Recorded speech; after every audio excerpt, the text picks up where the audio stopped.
बिस्मिल्लाहिर्रहमानिर्रहीम। अस्सलाम वालेकुम नाज़रीन, आप यूट्यूब चैनल देख रहे हैं। मैं इमरान खान हूँ। अहम खबरों के साथ मैं आपके सामने मौजूद हूँ। और जो बड़ी खबर है उसमें एक तो उमर अयूब साहब ने कल एक स्टेटमेंट दिया। उन्होंने ये कहा कि अच्छा, ये बड़ी मानी खेज खबर है। उन्होंने कहा कि अपोजिशन लीडर भी हैं वो, कि पाकिस्तान तहरीक इंसाफ के ये सीनियर रहनुमा हैं, अपोजिशन लीडर भी हैं। जो लोग इस वक्त हुकूमत में बैठे हैं वो 4-5 माह में अपोजिशन में भी बैठ सकते हैं। कैसे? यानी पाकिस्तान तहरीक इंसाफ के तो नंबर पूरे है नहीं।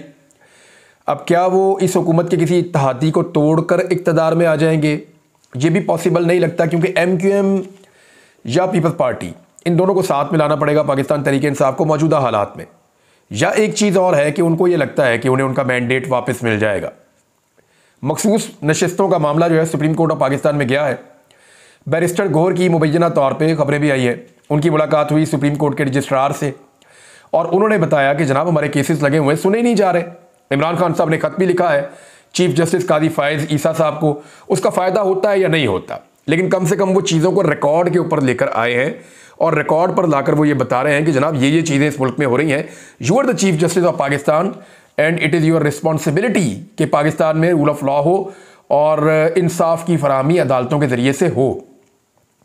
अब मामला ये है कि उन्होंने कहा कि बहुत मुमकिन है कि हम हुकूमत में आ जाएं और इनको अपोजिशन में बैठना पड़े। तो इस वक्त जो हुकूमत है वो तो बेचारी जान छुड़ाती है बार बार, लेकिन कंबल उन्हें नहीं छोड़ रहा। वो इक़्तिदार से अलग होते हैं तो तबाह बर्बाद हो जाएंगे। उनके केसेस हैं बड़े खौफनाक, जो उन्होंने बड़ी मुश्किल से बंद किए हैं, वो खुल सकते हैं। इक़्तिदार के बगैर वो दोबारा कभी इक़्तिदार में आ भी नहीं सकते। उनको इस बात का भी आइडिया हो गया है, जिस तरह के हालात अभी फ़िलहाल उनके लिए बने हुए हैं।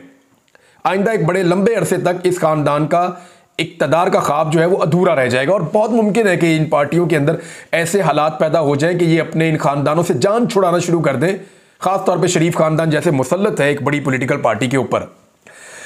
अब उनको उमर अयूब साहब ने ये स्टेटमेंट दिया, इसके पीछे कुछ तो होगा, लेकिन एक स्टेटमेंट और है, मैं उस पर बात ज़रूर करना चाहूँगा।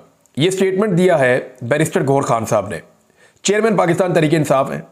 उन्होंने कहा कि पार्लियामेंट इजलास के एक दिन का खर्चा 6 करोड़ रुपए है। तो बैरिस्टर गौहर साहब को मैंने ये बताना था कि ये खर्चा आपके दौर में भी था, पाकिस्तान तहरीक इंसाफ के दौर में भी था, उससे पहले वाले दौर में भी था, इस दौर में भी है। इसको यकीनी जब भी हुकूमत में आए तो आपको बनाना चाहिए कि अगर ये 6 करोड़ रुपए खर्च करना बहुत ज़रूरी है, इतना महंगा पार्लियामेंट का एक दिन का खर्चा है, पहले तो इसे कम करने की कोशिश करें। और अगर ये कम ना भी हो तो कम से कम जब वो खर्चा हो रहा हो तो आवाम के लिए कुछ अच्छा हो। वहाँ पे ज़ाती नौयत की बहसें ना की जाएं, एक दूसरे पे कीचड़ ना उछाला जाए, बल्कि वहाँ पे अवाम की फलाह के लिए, उसकी बहबूद के लिए काम किया जाए, चोरी को रोकने के लिए काम किया जाए, करप्शन को रोकने के लिए काम किया जाए। और सिर्फ वहाँ पे आकर बैठना, उठना, खाना पीना और चले जाना, ये नहीं होना चाहिए। अवाम जब वोट डालती है तो यही उम्मीद करती है कि जो लोग गए वहाँ पे वो लोग जाके वहाँ के हालात को बदलेंगे। अब आ जाए राणा सनाउल्लाह साहब ने एक स्टेटमेंट दिया उसकी तरफ। ये स्टेटमेंट बड़ा इंपॉर्टेंट है, लेकिन उससे पहले एक चैलेंज है जो आमिर डोगर साहब ने भी किया, और मैं भी खुलकर ये कहता हूं कि कहीं पे भी किसी भी एक हलके का इंतखाब कर ले पाकिस्तान मुस्लिम लीग नून, और फ्री एंड फेयर इलेक्शन करवा ले पाकिस्तान तहरीक इंसाफ के साथ उस हलके के अंदर, जहां मर्जी इंतखाब कर ले, ये इलेक्शन नहीं जीत सकते इस वक्त। मैं आपको सीरियसली कह रहा हूं। फ्री हैंड दे दे पाकिस्तान तहरीक इंसाफ को, किसी भी हलके में, लाहौर के किसी हलके में चले जाएं और वहां जाकर कहें कि ये MNA का इलेक्शन हम करवाने जा रहे हैं लाहौर में, ओपन इलेक्शन है और ये फ्री एंड फेयर इलेक्शन होगा, दोनों पार्टियां बराबर के ऊपर आकर अपनी कंपेन कर ले, इमरान खान को चाहे जेल में ही रखें, कोई एक इलेक्शन भी उनके बकौल अगर फ्री एंड फेयर हुआ तो नहीं जीत सकती PMLN। और मुझे भी ऐसा ही लगता है कि अब तो इलेक्शन जीतना इनके बस की बात नहीं है, इसीलिए इनको इतनी नंगी और गंदी धांधली करनी पड़ी है। राणा सनाउल्लाह साहब ने कुछ एतराफात किए और बड़ी कुछ सनसनीखेज किस्म की उन्होंने बातें की हैं। ये बातें पूरे पाकिस्तान में रिपोर्ट हुई हैं। राणा सनाउल्लाह ने कहा कि इस वक्त सियासी इस्तेहकाम में अगर कोई रुकावट है तो इमरान खान है। देखिए, सियासी इस्तेहकाम में सबसे बड़ी रुकावट तब आई जब एक बनी बनाई हुकूमत को गिराया गया और 2022 में इमरान खान की हुकूमत के बदले में PDM की एक चूचू का मुरब्बा उसकी हुकूमत बना दी गई। लोगों ने एहतजाज शुरू कर दिया, सियासी इस्तेहकाम नहीं आया। फिर इलेक्शंस को डिले किया गया, सियासी इस्तेहकाम नहीं आया। जो लोग एहतजाज के लिए निकले उनसे उनका जायज़ एहतजाज का हक छीन कर उनके ऊपर बदतरीन तशद्दुद किया गया, सियासी इस्तेहकाम नहीं आया। फिर ज़बरदस्ती तमाम हुकूमतें मुल्क की तब्दील कर दी गई, सियासी इस्तेहकाम नहीं आया। निगरान हुकूमतों को एक एक साल तक चलाया गया, इलेक्शन नहीं करवाए गए, सुप्रीम कोर्ट के ऑर्डर्स के बावजूद नहीं करवाए गए, तो सियासी इस्तेहकाम कैसे आता? फिर सियासी इस्तेहकाम के लिए जो आखिरी उम्मीद बची थी वो ये थी कि पाकिस्तान में फ्री एंड फेयर इलेक्शन करवाए जाए, अवाम जिनको वोट डाले वो हुकूमत बनाए और मुल्क में सियासी इस्तेहकाम आए। वो भी नहीं करवाया गया, यानी फ्री एंड फेयर इलेक्शन नहीं हुआ। जिन लोगों को अवाम ने मुस्तरद किया, जिनके खिलाफ अवाम ने वोट डाले, उनको लाकर मुसल्लत करके हुकूमत में बैठा दिया गया फॉर्म 47 की पर्ची के ऊपर। तो सियासी इस्तेहकाम के रास्ते में रुकावट जो है वो स्टेटस को की वो सोच है जो पाकिस्तान की अवाम को हुकूमत बनाने का राइट नहीं दे रही और उनके वोट का एहतराम नहीं कर रही। बहरहाल राणा सनाउल्लाह साहब ने कहा कि इमरान खान साहब जो है वो खुद को और मुल्क को तबाह कर सकते हैं, अब देखना है कि पहले किसको करते हैं। पाकिस्तान में सियासी अदम इस्तेहकाम की जिम्मेदारी सियासतदानों सियासी जमातों की है। फिर इमरान खान साहब पे उन्होंने ज़्यादा इल्ज़ाम लगाया। अगर कोई रुकावट है तो उन्होंने कहा जी वो इमरान खान है।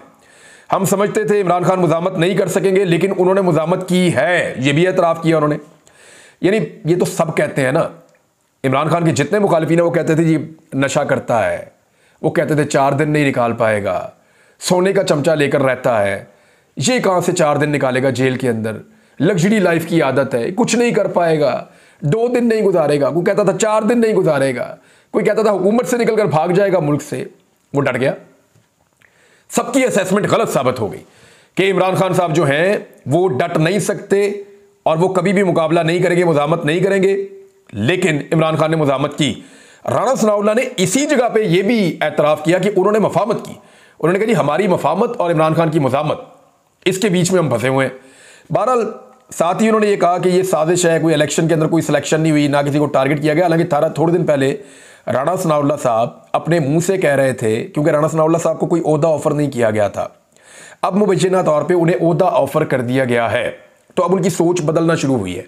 अब वो ये कह रहे हैं कि जो जावेद लतीफ़ ने कहा है वो भी गलत है, और जावेद लतीफ़ ने भी अंगड़ाई ले ली है। अब वो ये नहीं कह रहे, पहले वो ये कहते थे हमारे पास तो मैंडेट ही नहीं है, अवाम ने तो हमें वोट ही नहीं डाला, फिर हम इक़्तिदार में कैसे आ गए। पहले वो इस बात पर रो रहे थे। अब वो ये कह रहे हैं नहीं नहीं, हम तो इलेक्शन जीत रहे थे, हमारे खिलाफ धांधली ना होती तो ये जैसे हम 21 अप्रैल को जीते वैसे ही हम 8 फरवरी को भी जीत जाते।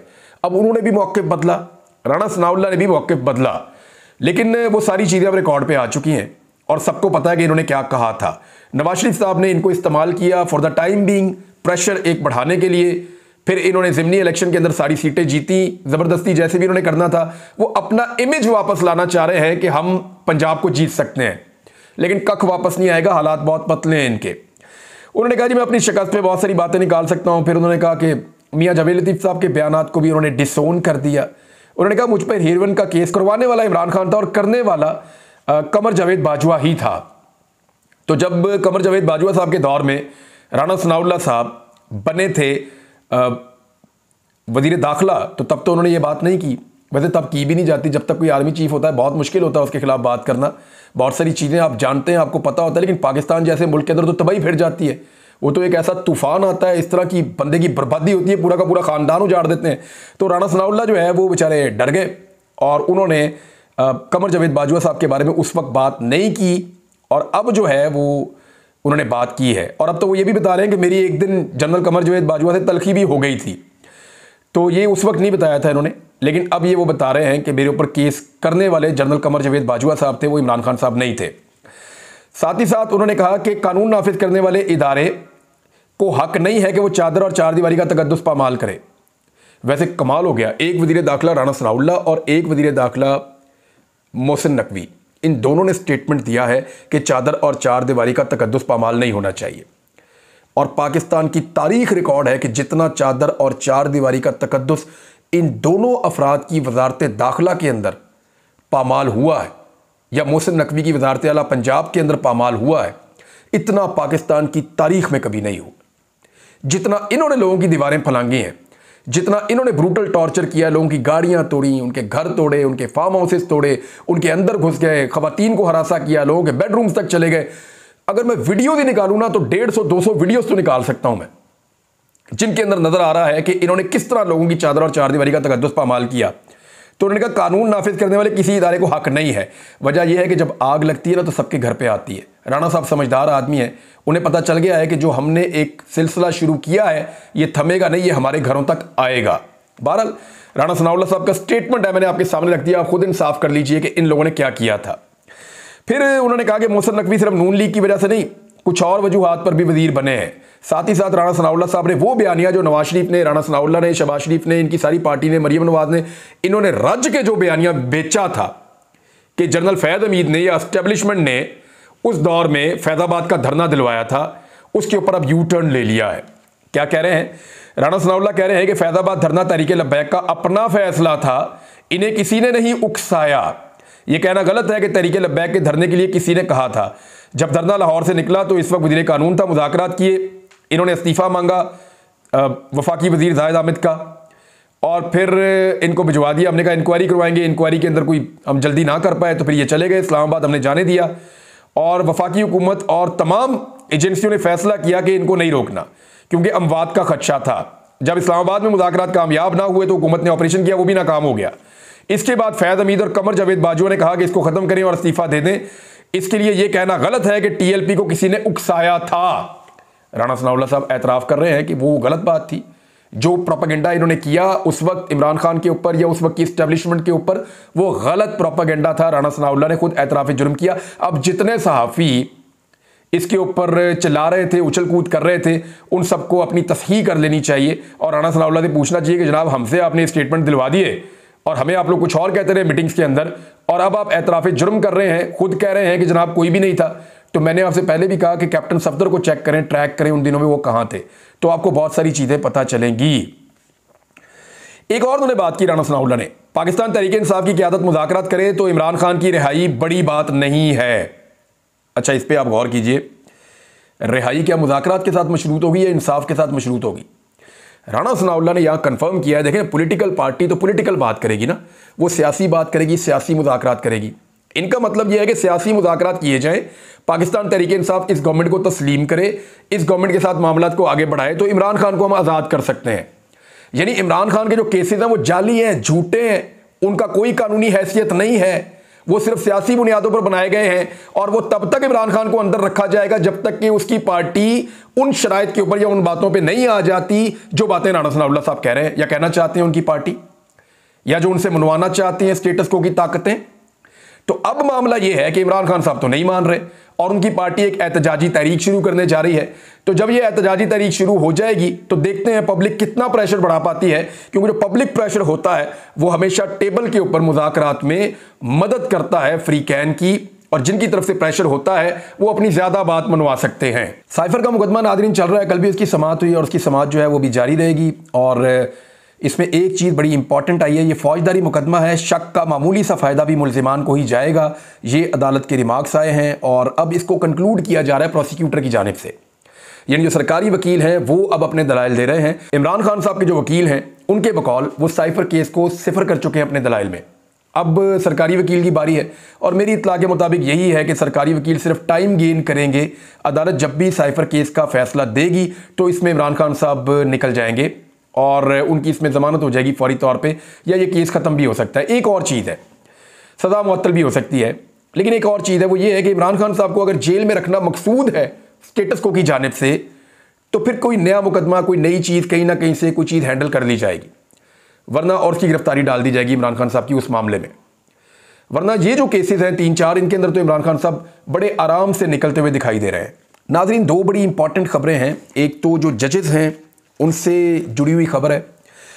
इस्लामाबाद हाई कोर्ट के चीफ जस्टिस ने भी फुल कोर्ट इजलास बुला लिया है और वहाँ पे रिकमेंडेशंस तैयार की जाएंगी कि करना क्या चाहिए और होना क्या चाहिए। वहाँ पे फुल कोर्ट बैठेगा, वहाँ पे बातचीत होगी।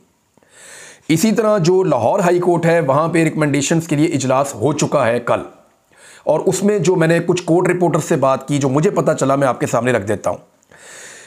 बकौल उन कोर्ट रिपोर्टर्स के कि खदशात का और तहफ़्फ़ुज़ात का इजहार किया गया है जज साहिबान की जानिब से उस फुल कोर्ट मीटिंग के अंदर।